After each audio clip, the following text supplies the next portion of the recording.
Sai da minha casa. Tem frases que a gente escuta e esquece no minuto seguinte. Tem frases que doem um pouco, mas o tempo cuida de apagar. E tem frases que rasgam a alma de um jeito que nenhuma cicatriz consegue cobrir. Essa foi uma dessas. Meu nome é Marlene Aparecida Ferreira. Tenho 64 anos. Cabelos que já embranqueceram há tempos, mãos calejadas de uma vida inteira de trabalho, e um coração que, até aquele dia, eu achava que já tinha aguentado tudo o que podia aguentar. Mas eu estava enganada. A vida sempre encontra um jeito de nos surpreender. Eu sei que você deve estar se perguntando como uma mãe chega ao ponto de ser expulsa da casa do próprio filho. Como um homem que eu carreguei no ventre, que amamentei durante noites sem dormir, que criei sozinha vendendo marmita de madrugada, pode olhar nos meus olhos e apontar para a porta como se eu fosse uma criminosa. Deixa eu te contar desde o começo. Não porque eu queira sua pena. Já passei da idade de precisar da pena de qualquer pessoa. Mas porque talvez você se reconheça nessa história. Ou reconheça alguém que você conhece. Rodrigo era tudo o que eu tinha. Desde que Cláudio, meu ex-marido, nos abandonou quando o menino ainda era pequeno, éramos só nós dois contra o mundo. Cláudio foi embora atrás de outra mulher, uma colega de trabalho que prometia uma vida sem o peso de uma criança e de uma esposa cansada. Ele não olhou para trás. Não mandou um centavo sequer. Simplesmente desapareceu, como se nós nunca tivéssemos existido. Eu poderia ter desmoronado. Tinha todo o direito de desmoronar. Mas quando olhei para o rostinho do meu filho, para aqueles olhos que me olhavam sem entender por que o pai não voltava mais, eu soube que desmoronar não era opção. Eu precisava ser forte. Por ele. Por nós. Durante anos, trabalhei como cozinheira em tudo quanto foi lugar. Restaurante, casa de família, buffet de casamento, qualquer coisa que pagasse as contas e mantivesse meu filho na escola. Acordava antes do sol nascer para preparar as marmitas que vendia no ponto de ônibus. Chegava em casa quando Rodrigo já estava dormindo, com os pés tão inchados que mal conseguia tirar os sapatos. Mas nos fins de semana, aquele menino era só meu.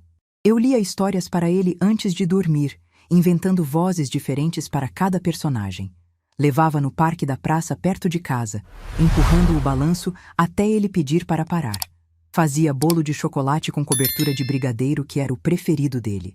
A gente não tinha muito, mas tinha um ao outro. E por muito tempo, isso foi mais que suficiente. Rodrigo cresceu sabendo que a mãe dele faria qualquer sacrifício por ele. E eu faria mesmo. Abri mão de tudo. De vida social, de relacionamentos, de sonhos próprios. Para que ele tivesse as oportunidades que eu nunca tive. Esse era o tamanho do meu amor. O que eu não sabia é que esse amor sem limites seria, um dia, usado contra mim. Quando Rodrigo conheceu Fernanda, ele tinha 20 e poucos anos e trabalhava numa empresa de contabilidade. Ela era secretária de um dos diretores. Uma moça bonita, de família bem posicionada, que falava de um jeito polido. Meu filho me contou sobre ela com os olhos brilhando de um jeito que eu nunca tinha visto. Ele estava perdidamente apaixonado. Eu quis gostar dela, de verdade.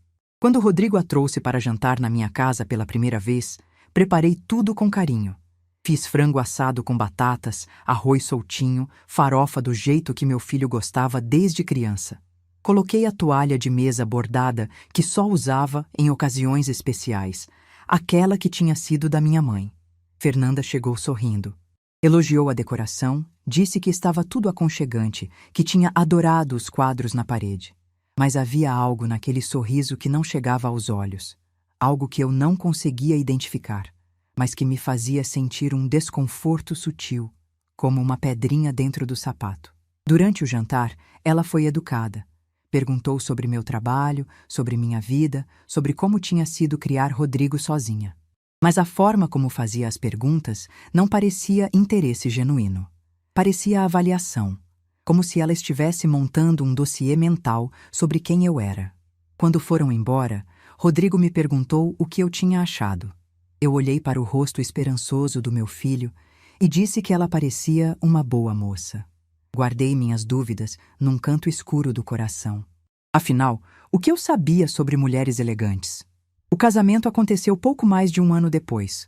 Uma cerimônia bonita, num salão elegante pago pelos pais de Fernanda, que fizeram questão de lembrar isso em cada oportunidade.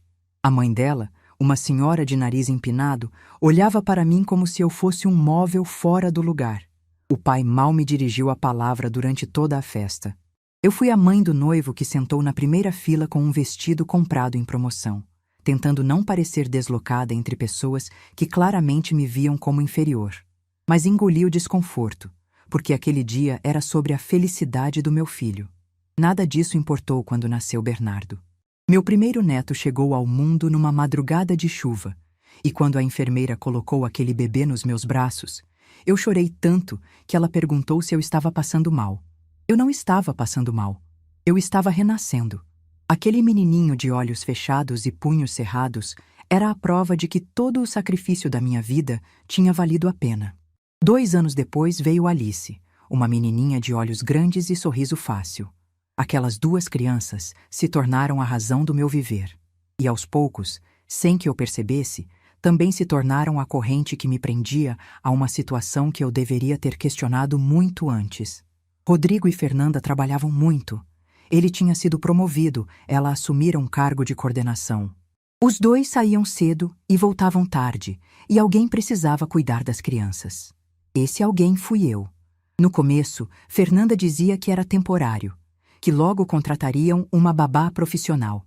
Mas os anos foram passando e o temporário nunca acabou. Eu levava as crianças para a escola de manhã, buscava à tarde, dava almoço, ajudava com o dever de casa, levava ao médico, ficava até tarde quando eles tinham compromissos. Minha vida inteira passou a girar em torno daquela casa que não era minha.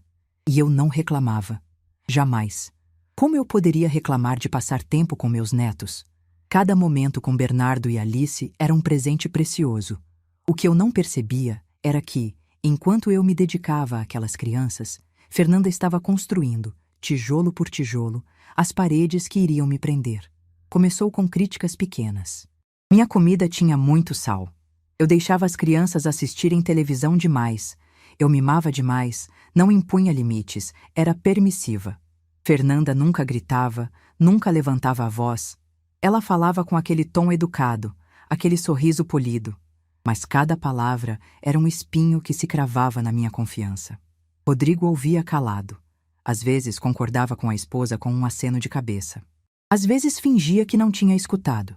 Mas nunca, em nenhum momento, ele me defendeu. Nunca disse que eu estava fazendo um bom trabalho.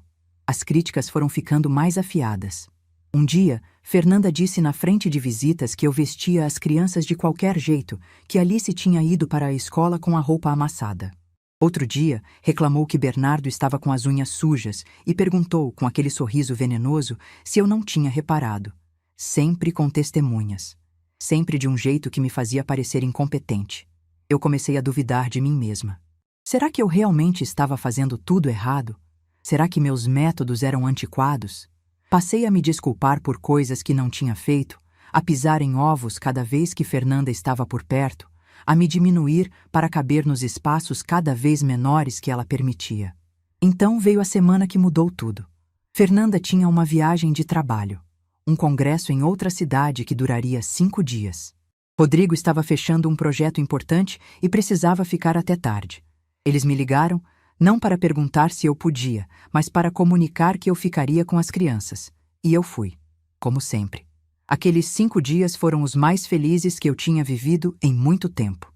Sem Fernanda por perto, a casa respirava diferente. As crianças riam mais, brincavam mais, me abraçavam sem medo. Bernardo me ajudou a fazer bolo de cenoura. Alice dormiu comigo todas as noites porque disse que a cama da vovó era mais quentinha. No 4º dia, Bernardo estava brincando no quintal quando tropeçou numa pedra e caiu. Ralou o joelho. Coisa de criança, o tipo de machucado que acontece 1000 vezes na infância. Ele chorou um pouco, mais de susto do que de dor. Eu lavei o joelho com água e sabão, passei pomada cicatrizante, coloquei um curativo com desenho de super-herói que ele mesmo escolheu. Em menos de 1 hora, estava correndo de novo como se nada tivesse acontecido. Fotografei o joelho para mandar para Rodrigo, só para ele saber que estava tudo bem. Ele respondeu com um coração. Pensei que o assunto estava encerrado. No último dia, Fernanda voltou. Ela entrou pela porta com aquele sorriso que eu já conhecia. o sorriso que não chegava aos olhos. Abraçou as crianças efusivamente, perguntou se tinham sentido saudade da mamãe.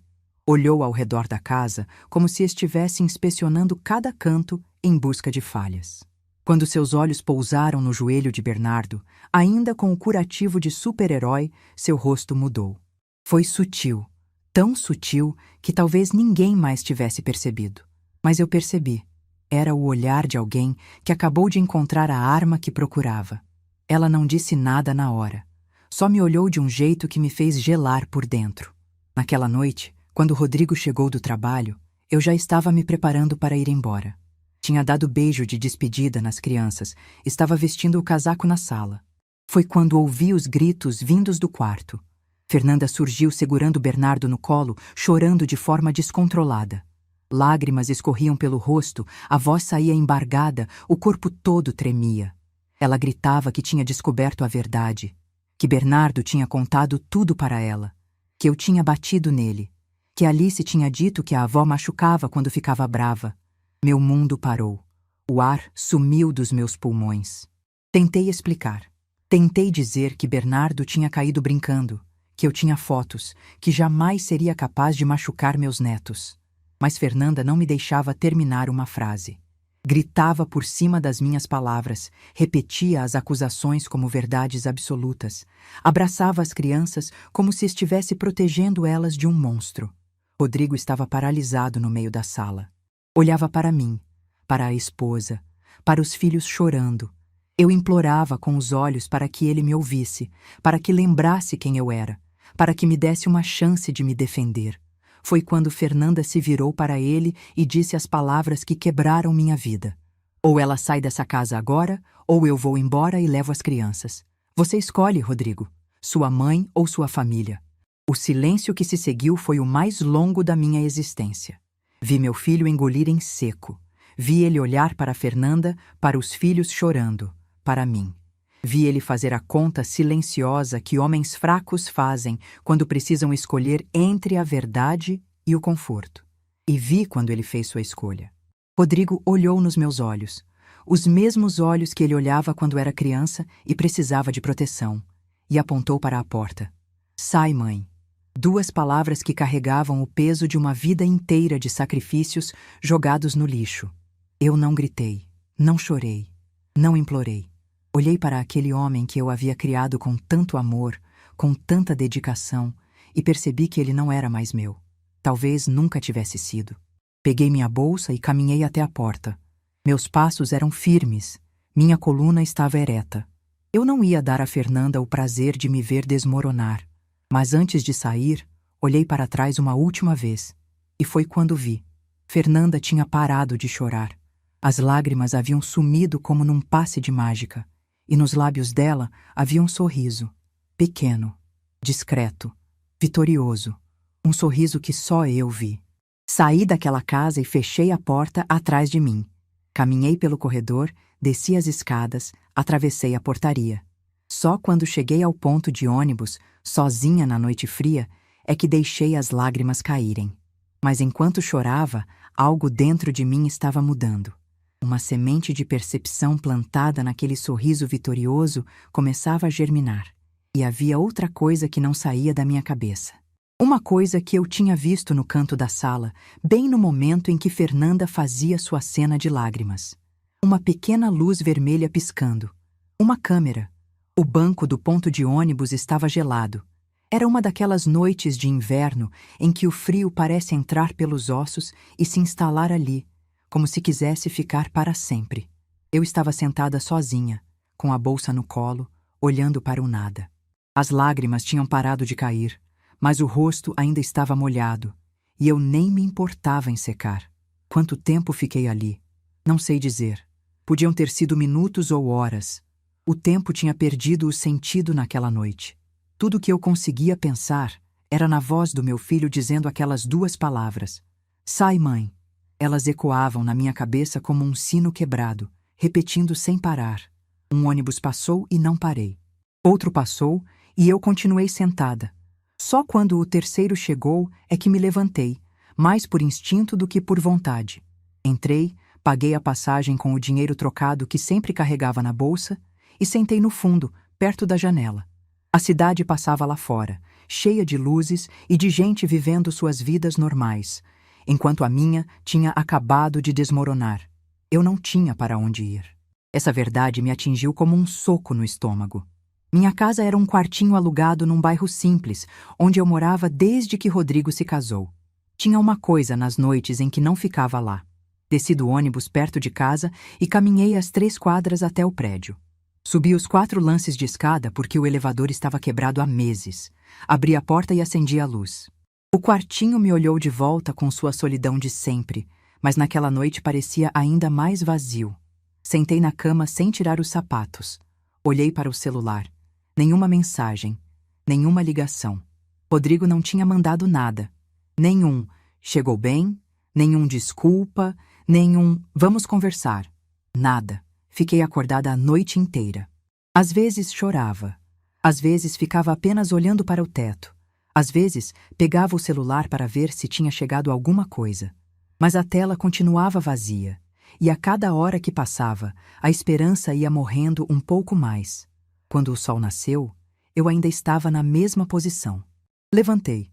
Tomei um banho frio porque o chuveiro elétrico tinha queimado na semana anterior e eu ainda não tinha tido tempo de arrumar, vesti uma roupa limpa e fiz café. A rotina do corpo funcionando enquanto a alma estava despedaçada. Os dias seguintes foram os mais longos da minha vida. Eu acordava cedo por hábito, porque meu corpo ainda achava que precisava ir cuidar dos netos. Às 5 da manhã, meus olhos abriam sozinhos, e por alguns segundos eu esquecia o que tinha acontecido. Pensava em levantar, tomar banho rápido, pegar o ônibus até a casa de Rodrigo para preparar o café da manhã das crianças antes deles acordarem. Bernardo gostava de panquecas com mel. Alice preferia pão com geleia de morango. Eu sabia de cor os gostos de cada um. Mas então a realidade me atingia. Não tinha mais netos para cuidar. Não tinha mais casa para ir. Não tinha mais filho que me quisesse por perto. Ficava no quartinho, olhando pela janela, vendo a vida acontecer lá embaixo. Crianças indo para a escola de mãos dadas com as mães, avós empurrando carrinhos de bebê no parquinho da praça, famílias caminhando juntas. Cada cena era uma facada no peito. Eu pensava em Bernardo e Alice, acordando sem a vovó para dar bom dia. Pensava neles tomando café sem as panquecas que eu fazia. Pensava neles perguntando por mim e ouvindo sabe-se lá que mentira da mãe. Dona Carmen, minha vizinha de porta, percebeu que algo estava errado. Ela bateu na minha porta no 3º dia, com uma vasilha de sopa na mão e aquele olhar de quem já viveu o suficiente para reconhecer a dor alheia. Ela me perguntou se eu estava bem, se precisava de alguma coisa. Eu disse que estava só cansada, que tinha pego uma gripe. Não tive coragem de contar a verdade. A vergonha era grande demais. Como eu ia explicar que meu próprio filho tinha me expulsado de casa? Que minha nora tinha me acusado de bater nos meus netos? Que eu, Marlene, 64 anos de vida dedicados à família, tinha sido jogada fora como um trapo velho? Dona Carmen não insistiu, mas deixou a sopa e disse que estava ali se eu precisasse. Eu agradeci, fechei a porta e chorei mais uma vez. Uma semana se passou, depois 2. O silêncio do meu celular era ensurdecedor. Eu olhava para aquele aparelho dezenas de vezes por dia, esperando uma mensagem que nunca chegava. Às vezes acordava de madrugada e a primeira coisa que fazia era verificar a tela. Nada. Sempre nada. O silêncio de Rodrigo era pior do que qualquer palavra que ele pudesse ter dito. Era como se eu tivesse deixado de existir para ele. Às vezes pegava o telefone e começava a digitar algo. "Filho, será que a gente pode conversar?" Apagava. "Rodrigo, você sabe que eu nunca machucaria as crianças." Apagava. "Por favor, me deixe explicar." Apagava. O que eu ia dizer? Implorar para voltar? Jurar que não tinha feito nada? Ele já tinha feito sua escolha.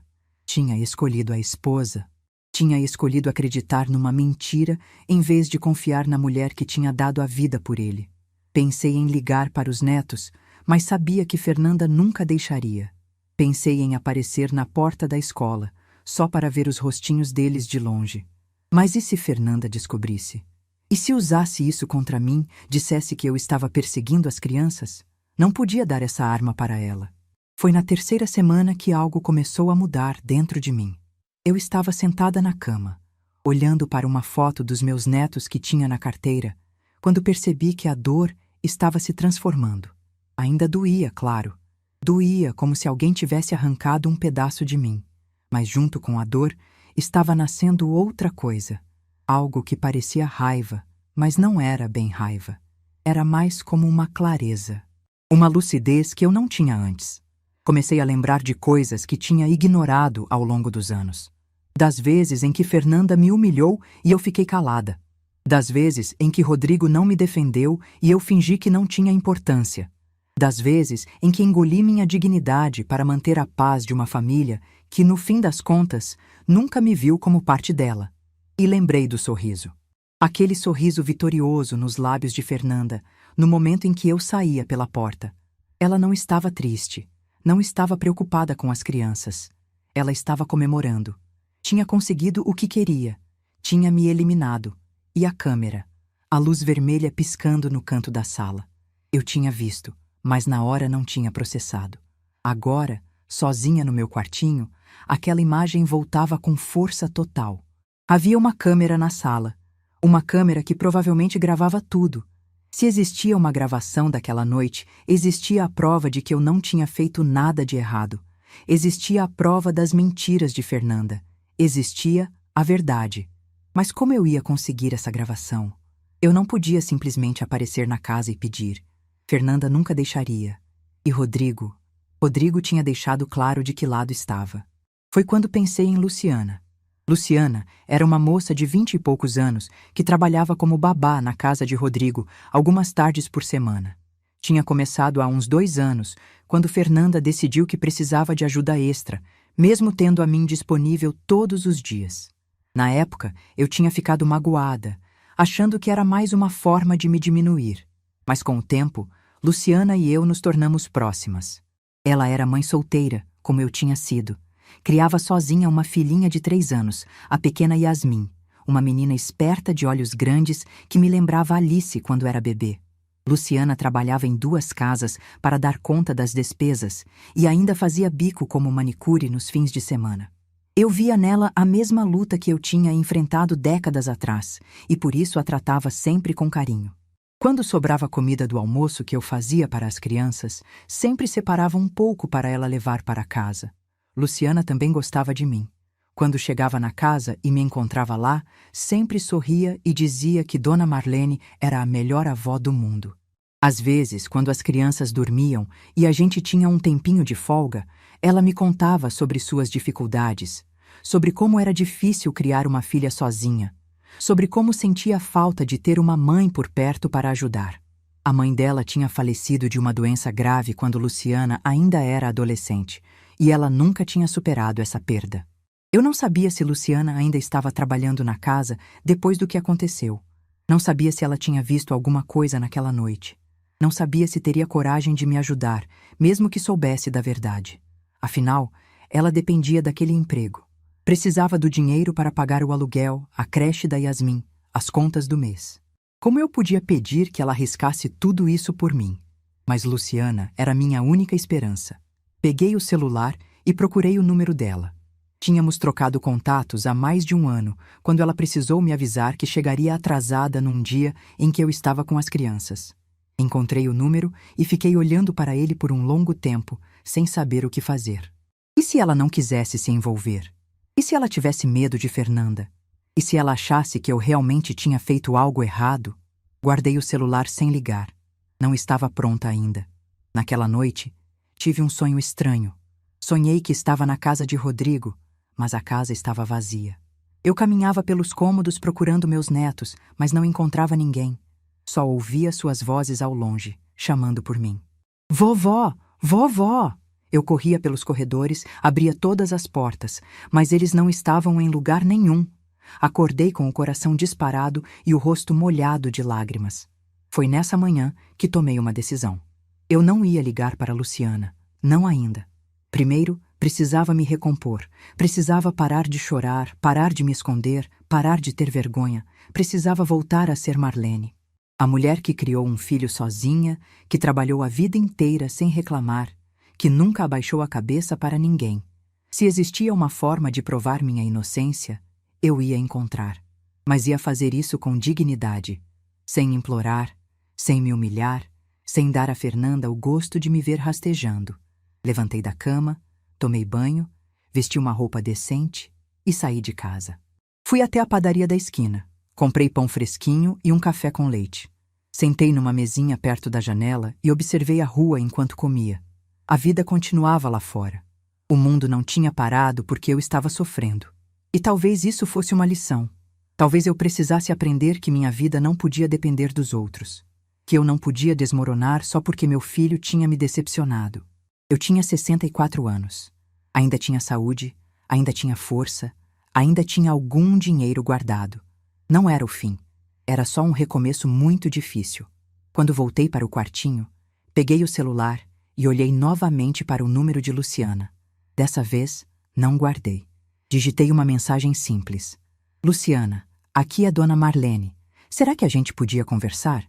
Enviei antes que pudesse mudar de ideia. A resposta chegou 2 horas depois.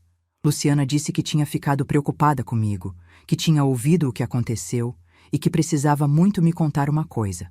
Perguntou se podia me encontrar no dia seguinte, depois do trabalho. Meu coração disparou. Ela sabia de alguma coisa. Eu tinha certeza. Marcamos de nos encontrar numa lanchonete perto da casa dela, às 7 da noite. Passei o resto do dia numa ansiedade que não me deixava parar quieta. O que ela tinha para me contar? Será que tinha visto algo? Será que sabia sobre a câmera? Quando finalmente chegou a hora, eu já estava na lanchonete há 20 minutos. Escolhi uma mesa no fundo, longe das outras pessoas, onde pudéssemos conversar em paz. Luciana chegou pontualmente. Ela parecia cansada, com olheiras fundas e o cabelo preso num rabo de cavalo apressado. Quando me viu, seu rosto se contraiu numa expressão de dor e culpa que me pegou de surpresa. Ela sentou na minha frente e, antes que eu pudesse dizer qualquer coisa, segurou minha mão. O que ela disse em seguida mudou tudo. Dona Marlene, eu vi o que aconteceu. Eu vi tudo. E eu sei quem está mentindo. Dona Marlene, eu vi o que aconteceu. Eu vi tudo. E eu sei quem está mentindo. As palavras de Luciana ficaram suspensas no ar entre nós, pesadas como chumbo. Eu senti meu coração acelerar, as mãos começaram a tremer, e por um momento achei que ia desmaiar ali mesmo, naquela lanchonete de bairro com suas mesas de fórmica e seu cheiro de café requentado. Segurei a mão dela com força. Talvez força demais, porque ela fez uma careta de dor. Pedi desculpas, mas não conseguia soltar. Era como se aquela mão fosse a única coisa me mantendo conectada à realidade. Luciana olhou ao redor para ter certeza de que ninguém estava prestando atenção. A lanchonete estava quase vazia àquela hora. Só tinha um senhor no balcão tomando café e a atendente entediada mexendo no celular. Mesmo assim, ela baixou a voz quando começou a falar. Ela me contou que estava na casa naquela tarde, a tarde anterior à minha expulsão. Tinha chegado mais cedo porque Fernanda tinha pedido para ela fazer uma faxina extra no quarto das crianças. Estava limpando quando ouviu vozes vindas do corredor. A voz de Fernanda e a voz de Bernardo. Luciana disse que não queria bisbilhotar, mas algo no tom de Fernanda a fez parar. Era um tom que ela nunca tinha ouvido antes. Doce demais, ensaiado demais, como se estivesse representando um papel. Ela se aproximou da porta entreaberta do quarto de Bernardo e viu. Fernanda estava sentada na cama, segurando o rosto do menino com as 2 mãos, olhando nos olhos dele com aquela intensidade que adultos usam quando querem convencer crianças de alguma coisa. E então, Luciana ouviu as palavras. Você vai dizer pro papai que a vovó bateu em você. Vai dizer que ela te machucou. Se você fizer isso direitinho, mamãe te dá aquele videogame que você quer. Mas se você contar para alguém que a mamãe pediu, nunca mais vai ganhar presente nenhum. Entendeu, meu amor? Luciana disse que sentiu o estômago revirar. Quase deixou cair o pano que estava segurando. Viu Bernardo assentir com a cabeça, confuso e assustado, sem entender direito o que a mãe estava pedindo. Ele era só uma criança. Não sabia que estava sendo usado como arma. Eu escutava tudo em silêncio, com as lágrimas escorrendo pelo rosto sem que eu pudesse controlá-las. A atendente da lanchonete olhou na nossa direção com curiosidade, mas eu não me importava mais. Que olhassem, que vissem uma velha chorando. Nada disso importava diante do que eu estava ouvindo. Cada palavra de Luciana era uma confirmação do que eu já suspeitava, mas ouvir em voz alta era diferente. Era real. Era a prova de que eu não estava louca, de que não tinha imaginado o sorriso vitorioso de Fernanda, de que tudo tinha sido friamente planejado. Minha nora não tinha agido por impulso. Não tinha sido um mal-entendido. Ela tinha sentado com meu neto, olhado nos olhos de uma criança de 7 anos, e ensinado ele a mentir para destruir a avó. Que tipo de pessoa faz isso? Que tipo de mãe usa o próprio filho como arma? Eu sentia nojo, raiva, tristeza, tudo misturado numa bola que apertava meu peito. Perguntei a Luciana por que ela não tinha falado nada antes. Por que tinha deixado semanas passarem enquanto eu sofria sozinha no meu quartinho, chorando todas as noites, achando que tinha perdido tudo? Ela abaixou os olhos, envergonhada. Disse que teve medo. Medo de perder o emprego. Medo de Fernanda descobrir e arruinar sua vida. Medo de ninguém acreditar nela, uma simples babá, contra uma mulher como Fernanda, com sua família rica e suas conexões. Eu entendi. Não podia culpá-la. Ela tinha uma filha para criar, contas para pagar, uma vida que dependia daquele trabalho. Eu sabia melhor do que ninguém o que era ser mãe solo e ter que engolir coisas por necessidade. Mas então Luciana disse algo que mudou tudo. Ela contou que, dias depois da minha expulsão, estava limpando a cozinha quando lembrou de uma coisa: as câmeras. Fernanda tinha instalado câmeras de segurança na casa alguns meses antes, dizendo que era para monitorar os funcionários quando ela não estava. As câmeras ficavam na sala, na cozinha e no corredor, e gravavam tudo. Se as câmeras estavam funcionando naquela semana em que eu cuidei das crianças, existia uma gravação de tudo que eu fiz. Cada momento de carinho, cada história que contei, cada beijo de boa noite. E, principalmente, existia uma gravação de Fernanda ensinando Bernardo a mentir. Meu coração disparou. Perguntei se ela tinha certeza, se as câmeras realmente gravavam, se as imagens ficavam salvas em algum lugar. Luciana disse que sim. As gravações ficavam armazenadas numa nuvem, um daqueles serviços de internet que guardam arquivos. Fernanda tinha mostrado para ela uma vez, quando quis verificar se a empregada anterior estava fazendo o serviço direito. E o mais importante, Luciana sabia onde Fernanda guardava a senha de acesso, num papel dobrado, dentro de uma gaveta na cozinha, junto com outras senhas e anotações. Fernanda era do tipo que não confiava na própria memória e anotava tudo. Eu mal conseguia respirar. Era muita informação de uma vez. Era esperança demais depois de semanas de desespero. Perguntei a Luciana o que ela pretendia fazer com essa informação. Ela me olhou com uma determinação que eu não esperava ver no rosto daquela moça tão jovem. Ela disse que ia conseguir as gravações, que tinha um primo, Rafael, que trabalhava com computadores e entendia dessas coisas de nuvem e internet, que juntos eles iam acessar os vídeos e copiar tudo para um lugar seguro. Eu quis protestar, dizer que era arriscado demais, que ela podia se meter em problemas. Mas Luciana me interrompeu. Ela disse que não conseguia mais dormir direito desde aquela tarde. Que toda vez que fechava os olhos, via o rosto confuso de Bernardo sendo manipulado pela própria mãe. Que pensava na filha dela, Yasmin, e imaginava alguém fazendo a mesma coisa com ela. Que não podia viver sabendo a verdade e não fazendo nada. E disse mais uma coisa, que me fez chorar ainda mais. Dona Marlene, a senhora foi a primeira pessoa que me tratou como gente naquela casa. Sempre me perguntava se eu tinha almoçado, sempre separava comida para eu levar para casa, sempre perguntava da Yasmin. Enquanto Fernanda me tratava como se eu fosse invisível, a senhora me via. Eu não vou deixar essa mulher destruir a senhora. Naquele momento, eu entendi uma coisa importante. Às vezes, a ajuda vem de onde a gente menos espera. Eu tinha passado semanas me sentindo completamente sozinha, achando que não tinha ninguém do meu lado. Mas tinha. Tinha essa moça de 20 e poucos anos, com seus próprios problemas e suas próprias lutas, disposta a arriscar seu emprego para fazer a coisa certa. Combinamos que Luciana tentaria conseguir as gravações na próxima oportunidade. Ela ainda trabalhava na casa 3 tardes por semana, então teria chances de acessar a gaveta quando Fernanda não estivesse por perto. Nos despedimos na porta da lanchonete. Eu a abracei forte, agradecendo por tudo, pedindo que tomasse cuidado. Ela prometeu que entraria em contato assim que tivesse novidades. Os dias seguintes foram de uma ansiedade diferente. Antes, eu esperava uma mensagem de Rodrigo que nunca vinha. Agora, eu esperava uma mensagem de Luciana que podia mudar tudo. Tentei manter a rotina. Acordava, tomava café, assistia televisão, cozinhava alguma coisa simples para o almoço.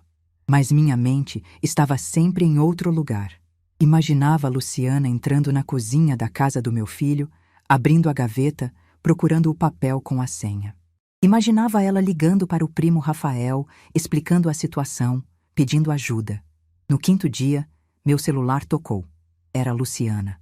A voz dela estava trêmula, uma mistura de nervoso e excitação. Ela disse que tinha conseguido. Tinha achado a senha, tinha passado para Rafael.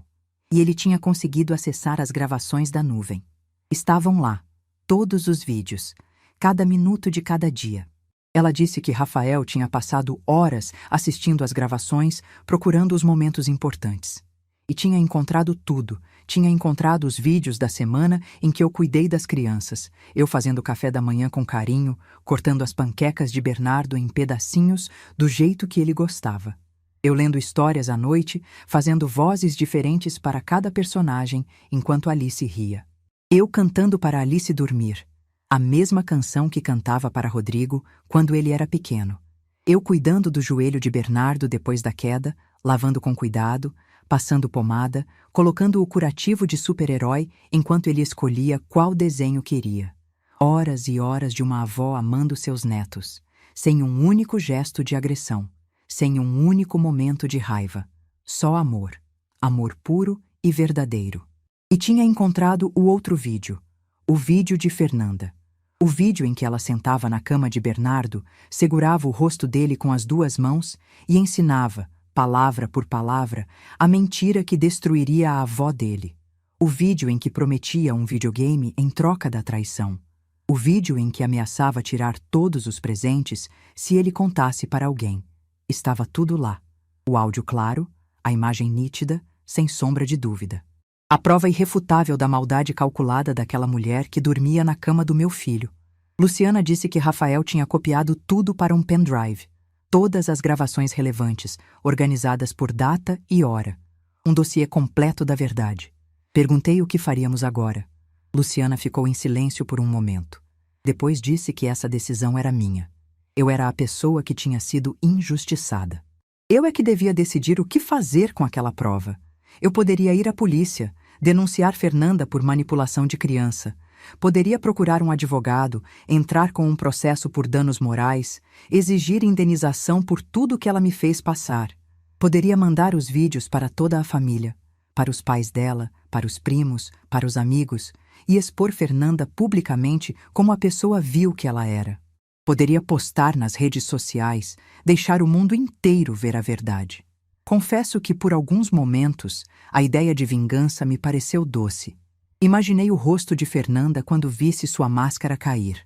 Imaginei a mãe dela, aquela senhora de nariz empinado, descobrindo que a filha perfeita era capaz de tamanha crueldade. Imaginei todo mundo que me olhou com desprezo no casamento, finalmente entendendo quem era a pessoa de verdade naquela história. Mas naquela noite, deitada na minha cama, olhando para o teto escuro do meu quartinho, eu pensei em outra coisa. Pensei no meu filho.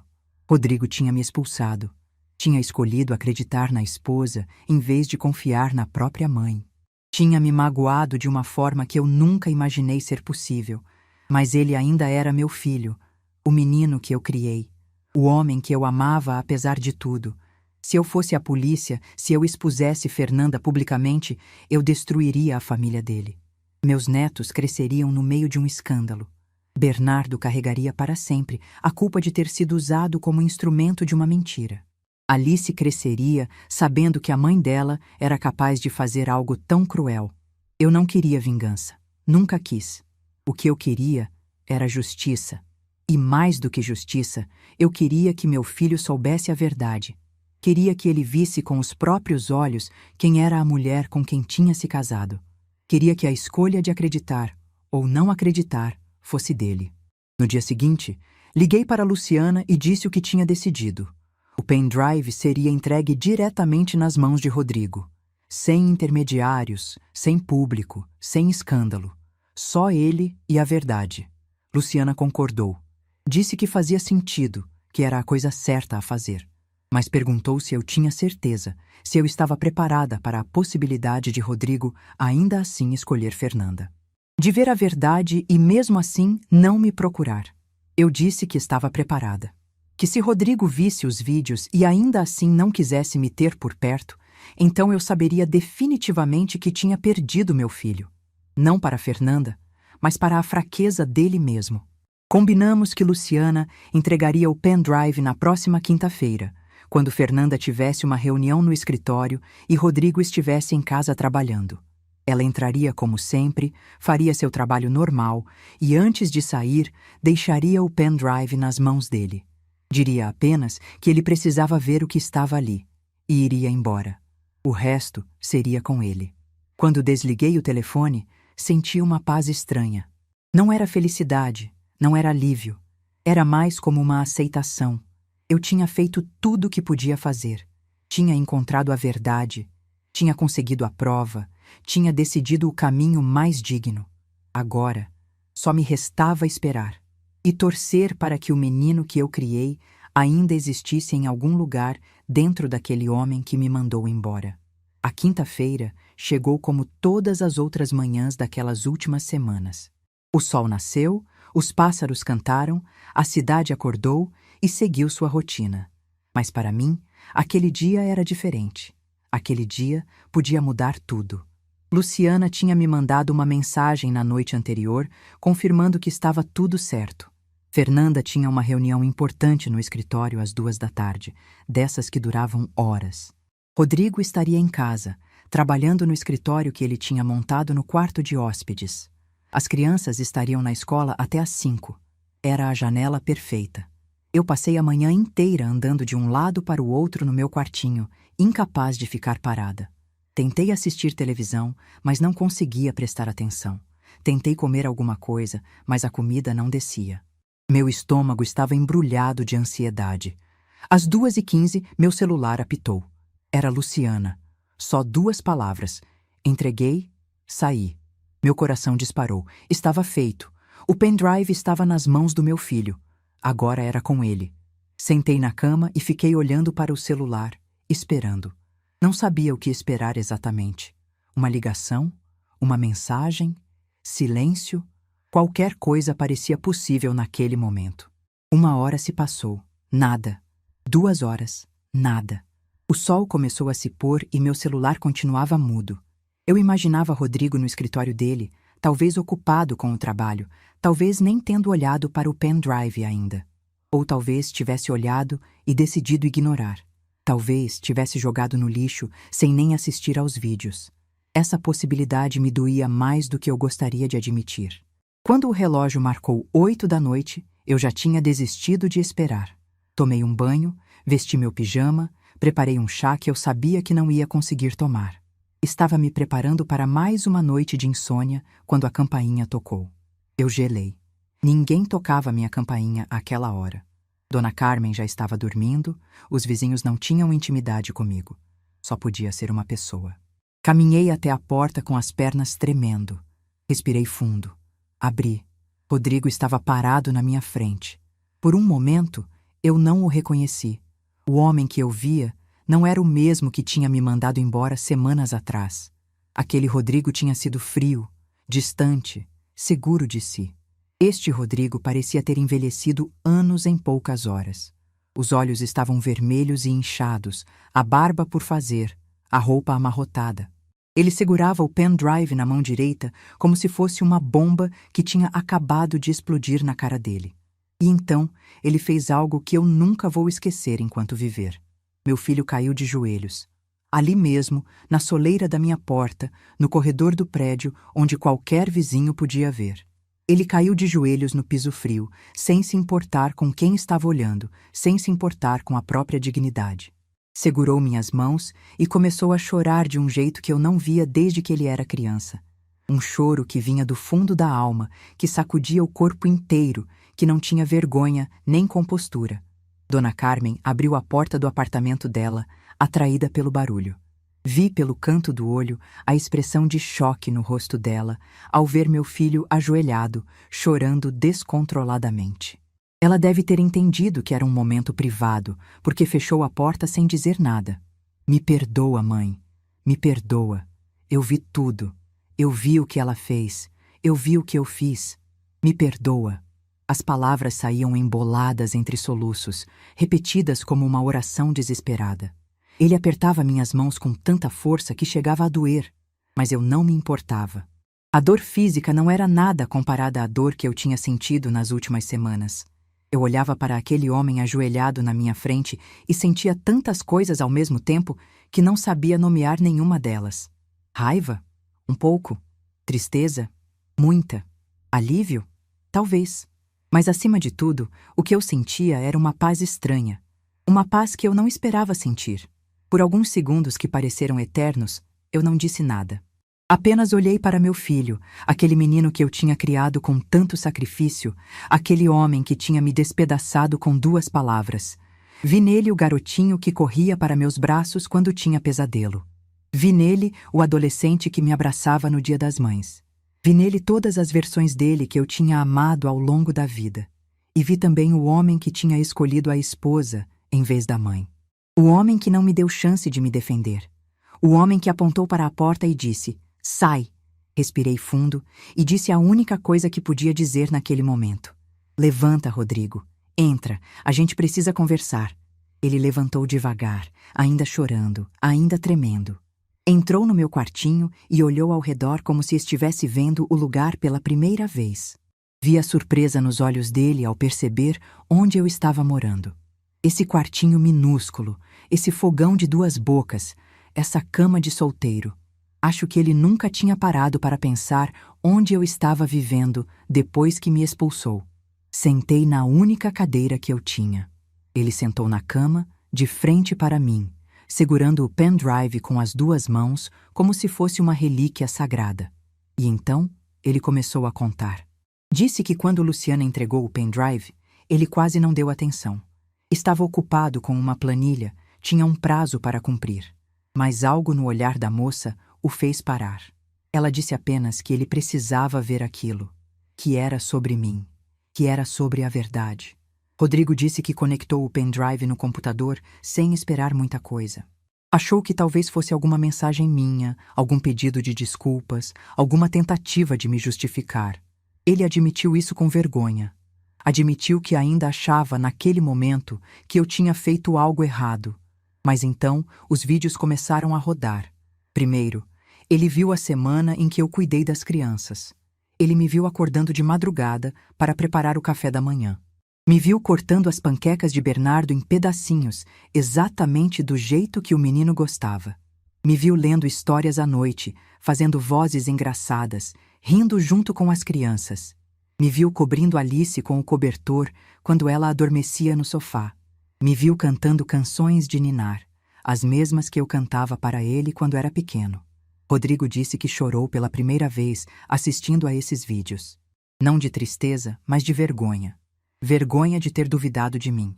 Vergonha de ter acreditado que aquela mulher nos vídeos, aquela avó dedicada e amorosa, seria capaz de machucar seus próprios netos. E então veio o outro vídeo. Ele me contou que, quando viu Fernanda entrando no quarto de Bernardo, não entendeu o que estava acontecendo. Ela se sentou na cama do menino, segurou o rosto dele com as 2 mãos. A câmera captava tudo com clareza, e ele ouviu.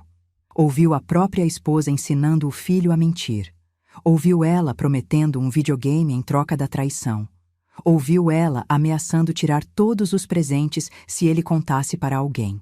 Ouviu cada palavra, cada tom, cada manipulação. Rodrigo disse que vomitou, literalmente.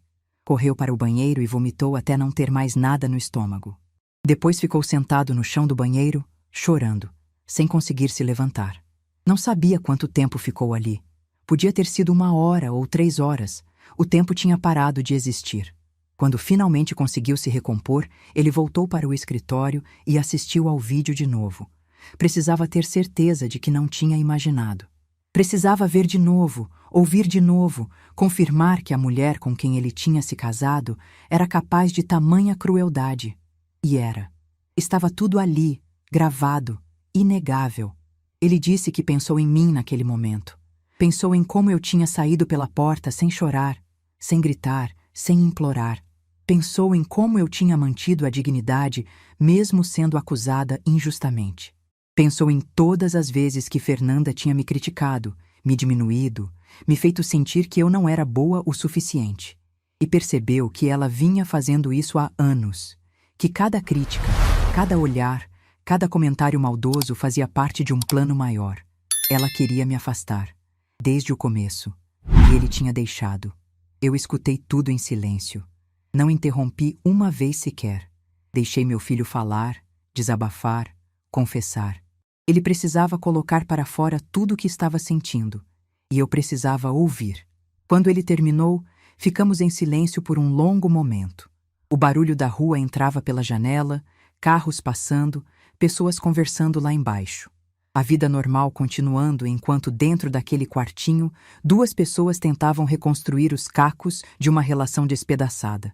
Então eu falei. Disse que o amava. Que nunca tinha deixado de amar, mesmo quando ele me magoou de uma forma que eu achava impossível superar. Disse que ele era meu filho, meu único filho, e que esse laço nada no mundo podia apagar.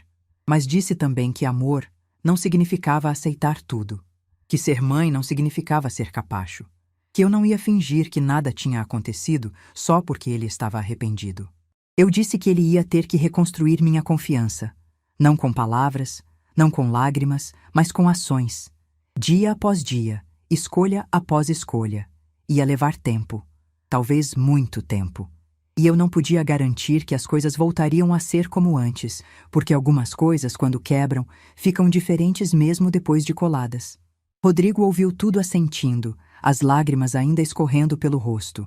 Ele não tentou se justificar, não tentou dar desculpas, só disse que entendia, que merecia, que faria o que fosse preciso. Antes de ir embora, ele me contou o que pretendia fazer. Fernanda não sabia de nada ainda. Ela ia chegar em casa naquela noite achando que estava tudo normal, que o plano dela tinha funcionado perfeitamente, que a sogra incômoda tinha sido eliminada para sempre.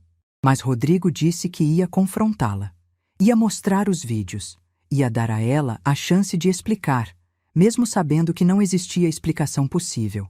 Ele disse que tinha pensado em simplesmente expulsá-la da casa, sem dizer nada, em deixá-la descobrir sozinha o motivo.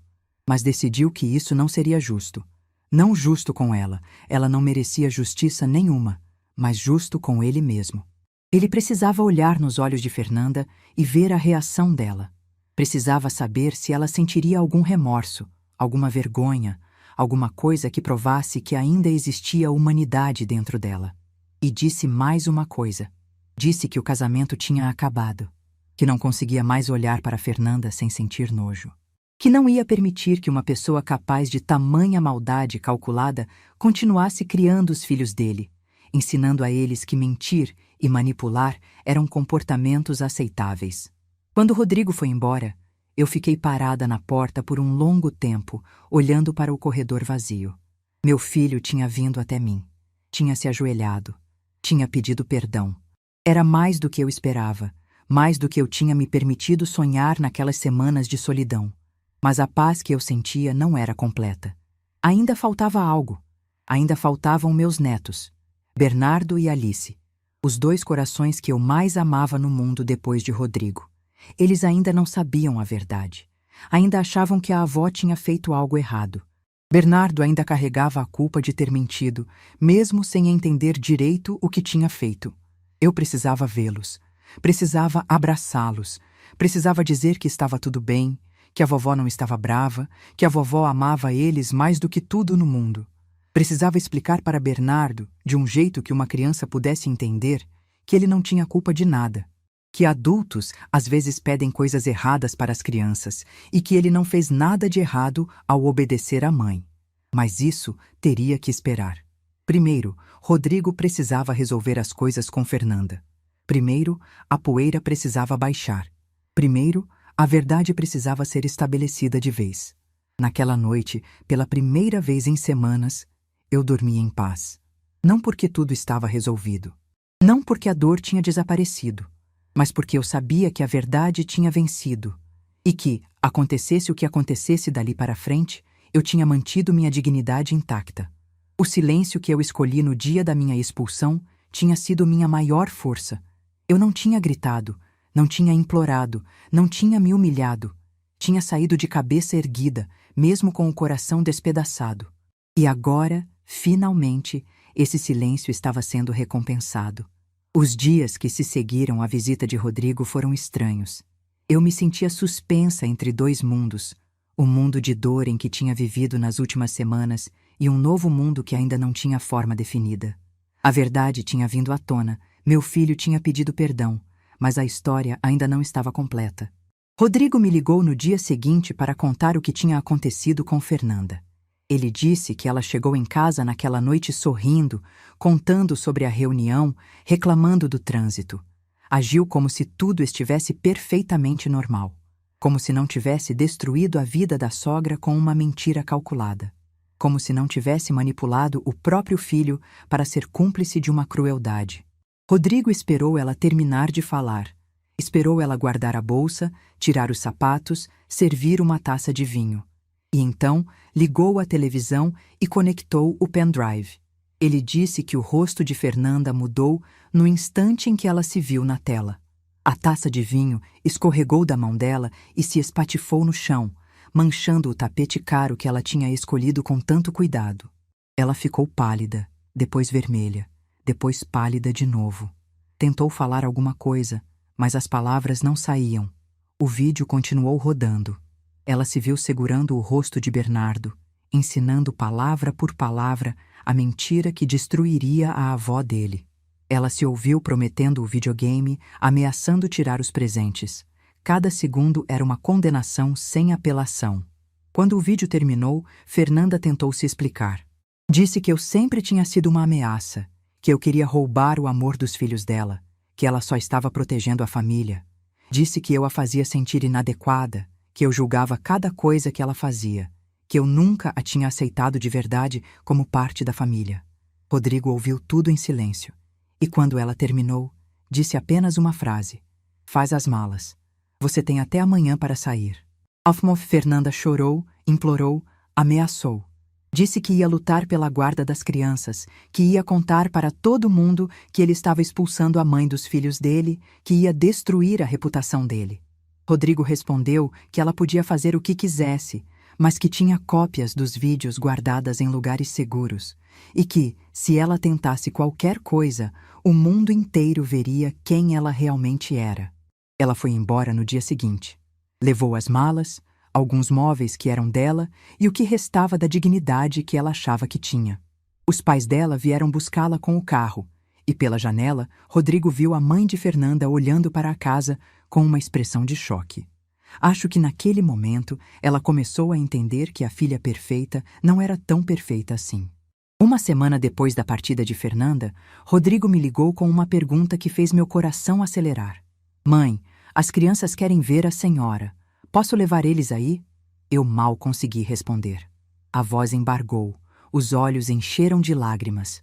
Disse que sim, claro que sim, que viessem quando quisessem.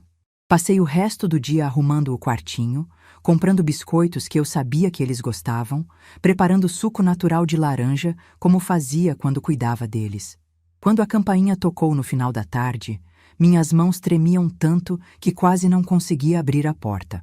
Bernardo e Alice estavam parados no corredor, um de cada lado de Rodrigo.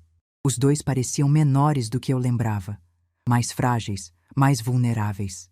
Bernardo segurava a mão do pai com força, os olhos fixos no chão, os ombros curvados como se carregasse um peso invisível.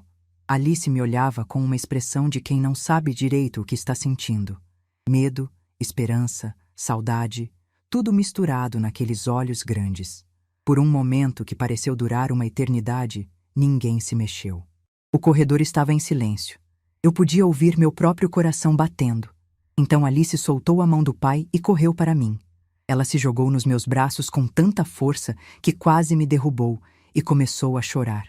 Vovó, vovó, desculpa, desculpa. Ela repetia as palavras sem parar, o corpinho tremendo contra o meu. Eu a abracei com toda a força que tinha, sentindo as lágrimas escorrerem pelo meu próprio rosto. Disse que não tinha nada para desculpar, que ela não tinha feito nada de errado, que a vovó amava ela mais do que tudo no mundo. Bernardo continuava parado, segurando a mão do pai, sem conseguir me olhar. Eu sabia o que ele estava sentindo. A culpa. Ele tinha mentido para a mãe, tinha dito coisas que não eram verdade, e mesmo sendo tão pequeno, ele sabia que aquilo tinha machucado a avó. Soltei Alice gentilmente e me abaixei para ficar na altura de Bernardo. Ele finalmente levantou os olhos, e o que eu vi ali me partiu o coração. Era o olhar de uma criança carregando um peso grande demais para os ombros dela. Segurei as mãos dele e falei com a voz mais suave que consegui encontrar. Eu disse que ele não tinha culpa de nada.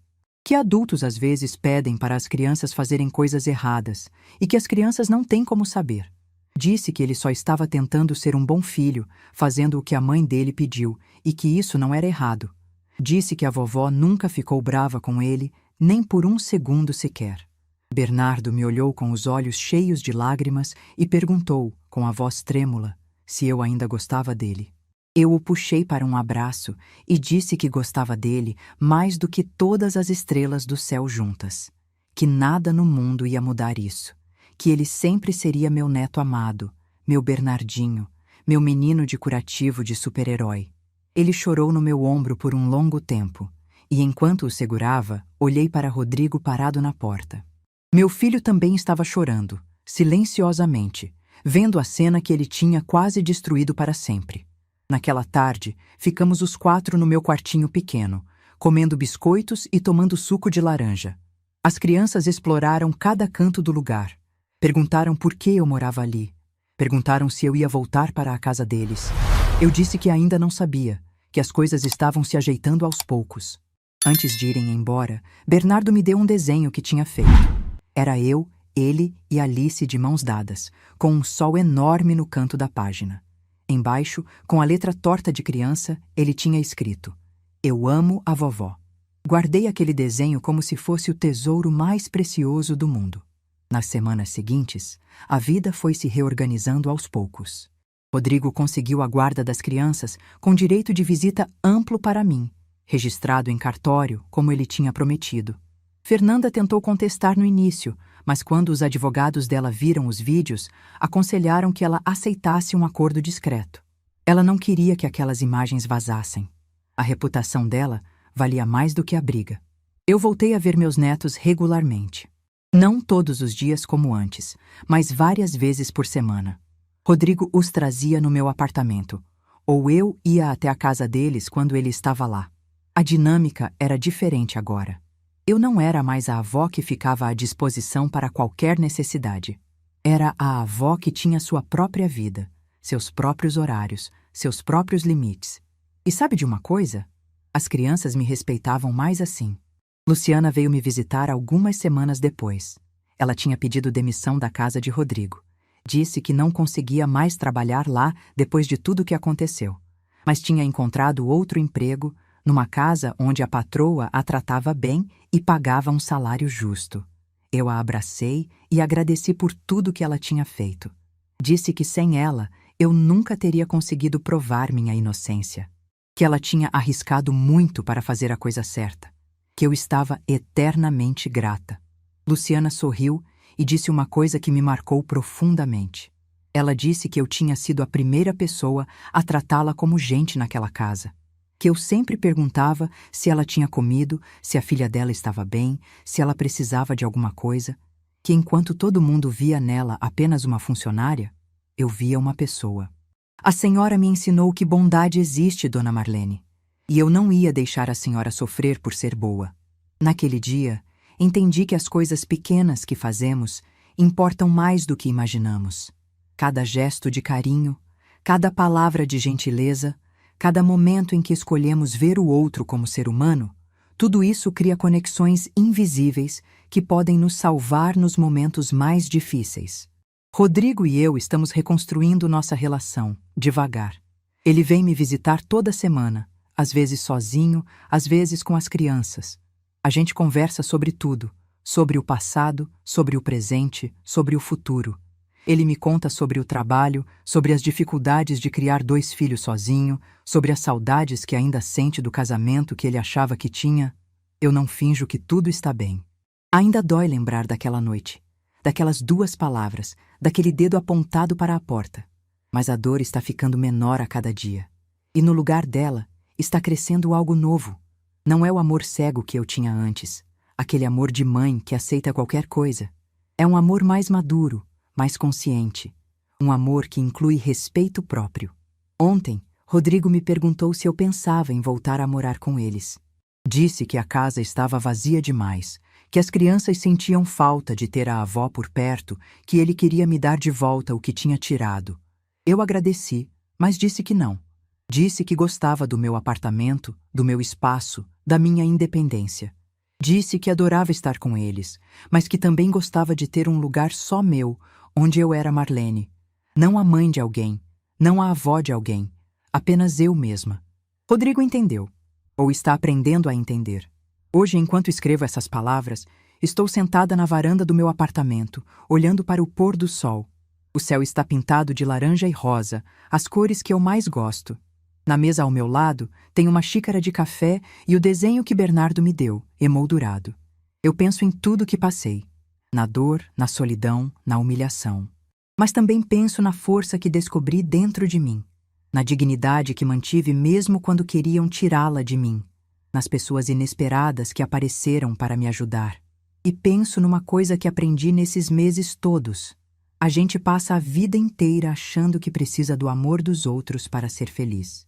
Que precisa da aprovação, da aceitação, do reconhecimento. A gente se dobra, se diminui, se molda para caber nos espaços que os outros permitem. E no processo, vai perdendo pedaços de si mesmo sem nem perceber. Mas a verdade é que o amor mais importante é aquele que a gente tem por si mesmo. Quando você se respeita, quando você conhece seu próprio valor, quando você se recusa a aceitar menos do que merece, aí sim você está livre de verdade. Livre da necessidade de agradar, livre do medo de ser abandonada, livre das correntes invisíveis que prendem tantas mulheres a situações que as destroem por dentro. Meu silêncio naquele dia não foi fraqueza. Foi a coisa mais forte que eu poderia ter feito. Eu saí daquela casa sem gritar, sem implorar, sem me humilhar. E foi esse silêncio que guardou minha dignidade intacta, esperando o momento certo para a verdade aparecer. Eu não preciso mais provar nada para ninguém. Meu amor sempre foi real. Minha bondade sempre foi genuína. E quem não soube reconhecer isso a tempo, bem, a vida se encarregou de ensinar. Aos 64 anos, descobri que nunca é tarde para recomeçar. Nunca é tarde para estabelecer limites. Nunca é tarde para escolher a si mesma. E essa escolha, posso dizer com certeza, foi a melhor que já fiz. Se essa história tocou seu coração, deixe seu like, se inscreva no canal e comente aqui embaixo. No meu lugar, o que você faria? Sua mensagem pode iluminar o dia de alguém.